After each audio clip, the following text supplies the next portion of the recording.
Skate 3 was released in 2010 and was developed by Black Box, who brought us the Need for Speed series between 2002 to 2011, but I bet not a lot of you played the first two games. But it wasn't until 2014 did the game's popularity explode, thanks in large part to Let's Play gamers, and EA had no choice but to resell physical copies of the game to meet with the demand.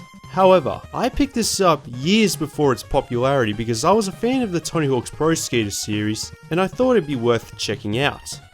Continuing from Skate 2, you're a mute skater who's proven his or her worth in the world of skating, even if they don't know your name. I'd like to introduce you to my homie. Oh yeah, of course I know who that is. Good to finally meet you. And attends university at Port Carverton. After trying to quote, jump the shark, but fail, you regain consciousness, then this guy comes out of nowhere, I think his name is Benner, tells you this big idea of a skating dynasty. Let's do our own thing.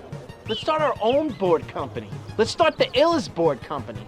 You just keep skating and do what you do best, and yo, you let me hustle the back end, man. I'll take care of everything. Yeah, telling me all this just seconds after almost killing myself. But then again, you can jump off a quarry, break every bone in your body, and get up like it's just a light graze on your arm. Things can fall from the sky, and I never saw an ambulance throughout the whole game. Skate 3 clearly doesn't take itself that seriously, but in a good way. The first thing you do is attend skating school led by Coach Frank. If you didn't learn here, you didn't learn how to skate. It's only optional, but it gives you a genuinely good idea of how the controls work if you've never played this before. After that, the entire game is going around the whole city doing challenges to sell boards, and release an epic skating video to become the world's biggest skating mogul. That's your idea of business, pure skating. Different challenges include filming skate clips, posing for a magazine, racing other pros, and entering competitions. You have the option to either quote, own it, or kill it. For example, to own this challenge, you need to clear the gap. But to kill it, same thing but perform a certain trick. Although killing challenges earn you more skateboards, it's only really there if you want a bigger challenge. Yeah, what move product when people see this? The city of Port Carverton is massive. There are tons of different locations, challenges, and pro skaters to join. And you don't have to unlock one part of the city at a time or learn new tricks. You have full control of your skater with the city free for you to explore right off the bat. You have an option to spice things up by putting random objects like ramps and rails anywhere. If there's a particular spot you like skating on but don't want to waste time going back to the start, no problem. Set the marker and keep spawning back. There's even a replay system for all the best and worst moments. On top of that, you can verse people online. It's a shame there's no split-screen multiplayer, at least for these closed skate parks. If an older system can do it, surely this can. No! What are you doing? Dude, those cost money!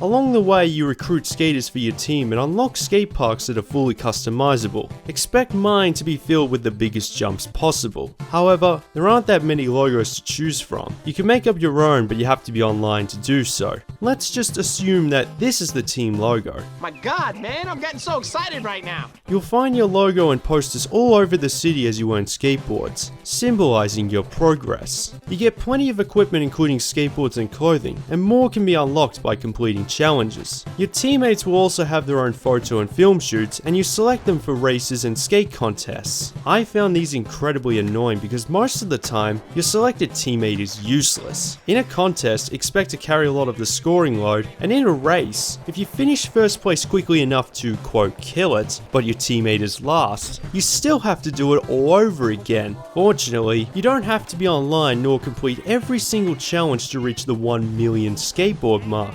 Like The Sims or Tetris, Skate 3 is one of those time-waster games. It's mostly fun when you're free roaming around the city, making use of anything that's in front of you, whether it be a small rail down some stairs or miracle whipping a 100-foot gap.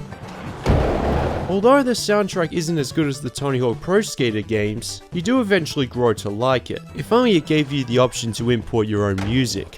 Then there are the glitches. It was only a matter of time that I was going to talk about this. When you crash or bail, yeah, it's laughable.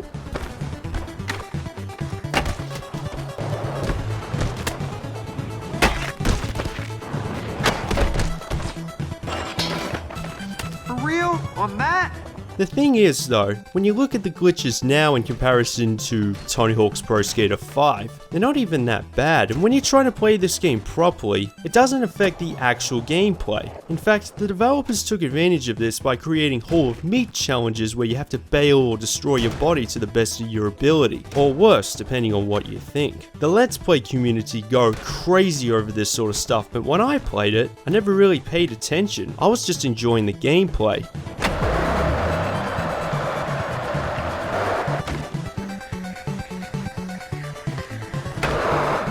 The controls are surprisingly brilliant. Instead of using these action buttons, you use the analog stick for ollies and flip tricks, which might explain why this game is unavailable on the PC. If you're used to the Tony Hawk games, this will take a while to get used to. But otherwise, I'm glad this doesn't try to copy that formula. Sure, you won't get over 1,000,000 points in one combo, but you know the controls are fantastic when doing something as simple as grinding a chair can be fun. You can't compare this to a classic Tony Hawk game. It's a skating game on its own. Anyways, we'll look it up later. I'll tell you what, I can get through where it's at. Let's see something good. Got somebody rolling in?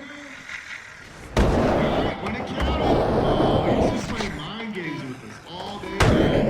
There's a lot to do, plenty of equipment for your skater, a number of different pros, a large map, solid gameplay, and a wacky story that's in a universe on its own. I'm glad it's getting the attention it deserves on the internet, even if it's mostly for the wrong reasons, because it makes people want to play it only to find it's actually fun despite being a hilarious glitch fest. If you have a PlayStation 3, Xbox 360 or Xbox One, check it out, you won't be disappointed.